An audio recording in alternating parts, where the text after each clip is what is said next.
As boring as being a minimalist may seem to some people, there are still plenty of things that I do to have fun.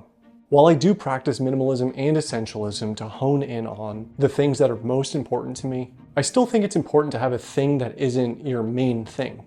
So today I'm just going to talk about a few of the ways that I have fun as a minimalist. And if you've seen at least a few of my videos in the past, some of these shouldn't be a surprise to you. But first, if you're new to my channel, thank you for stopping by. Here we talk about minimalism, frugal living, tech, and things of that nature. So if that sounds good to you and you end up liking the video, be sure to like and please put mayonnaise in the subscribe button's toothpaste. Let's get started. When I first became a minimalist, one of the first things I noticed was how much joy I found in the little things once again. Skateboarding and sports.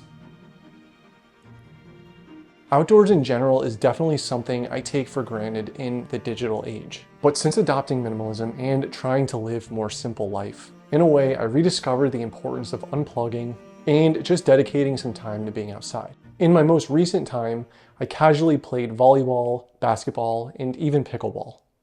But skateboarding has been a part of my life for over half of my life at this point. And I can argue that it has a direct correlation with minimalism because it embraces less is more in itself. All I need is a skateboard and a flat surface.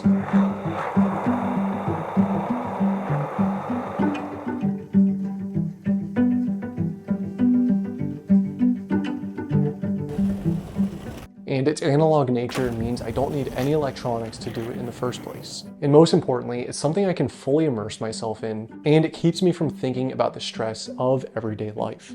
And being outside is important for me because it provides me an opportunity to connect with nature, embrace simplicity, and find contentment in the absence of material possessions. Creative outlets. Even if I wouldn't consider myself the most creative person, I would say having some sort of outlet is incredibly important for me. One of the most useful pieces of advice I've ever heard that's just helped with my sanity was to create more than I consume. And honestly, I feel like that can apply to anything in life. Having some sort of creative outlet embraces minimalism because it directly translates to prioritizing experiences over items. For me, I would say creating videos in itself is a creative outlet, but occasionally it's baking or even drawing. And maybe it's just me, but now, and especially in the early stages of minimalism, I needed activities like these to keep me out of the constant cycle of spending. Embarrassingly enough, I would often find myself just shopping for fun, thinking that the next new thing would eventually solve my boredom or burnout, when what I really needed was some sort of project that offered me satisfaction. Whether it's something I like to do, like baking, or something I could never be talented enough to do, like playing an instrument, a creative outlet might be something you want to try. Cooking. This definitely wasn't something I looked at as a fun activity, rather something I needed for survival. However, I've started to embrace food as sort of a small hobby, even if it's something as simple as grinding coffee beans to making a fresh coffee. While most forms of entertainment in 2023 offer instant gratification, it's definitely made me impatient with tasks that require a bit more time and effort. So taking my time and trying to actually make something good, in a way, helps me reset that baseline. Cooking's also rewarding because it comes with a small sense of independence and self-reliance, even if it's the smallest amount. While it's generally just a good life skill to have, it's another thing that allows me to fully immerse myself and not think too much about everyday life. Shows and video games.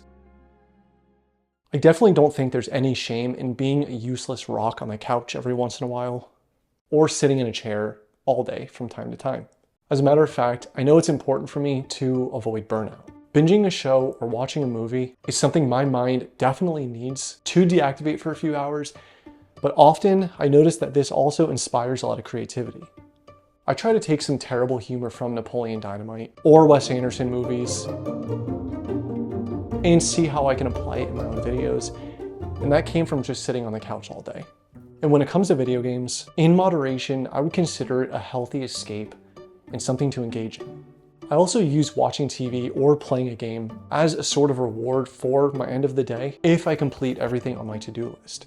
And when it's something I really want to watch, you can bet I'm getting most things on my list done. Travel. I discovered minimalism during a time where I was moving around a lot. I wanted to own less because I wanted the ease of travel. before I learned about the other experience it would offer me. Like I already mentioned, traveling is the epitome of valuing experiences over physical items.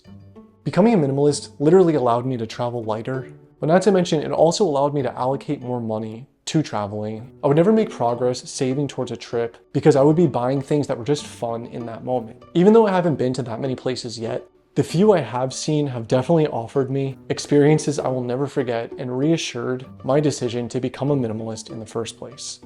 I hope sharing some of these things maybe inspired you, or at the very least, entertained. Anyways, as always, I appreciate the time you spent here and I appreciate you watching. If you did like this video and you like this type of content, be sure to like and consider subscribing to my channel, and I'll see you next time.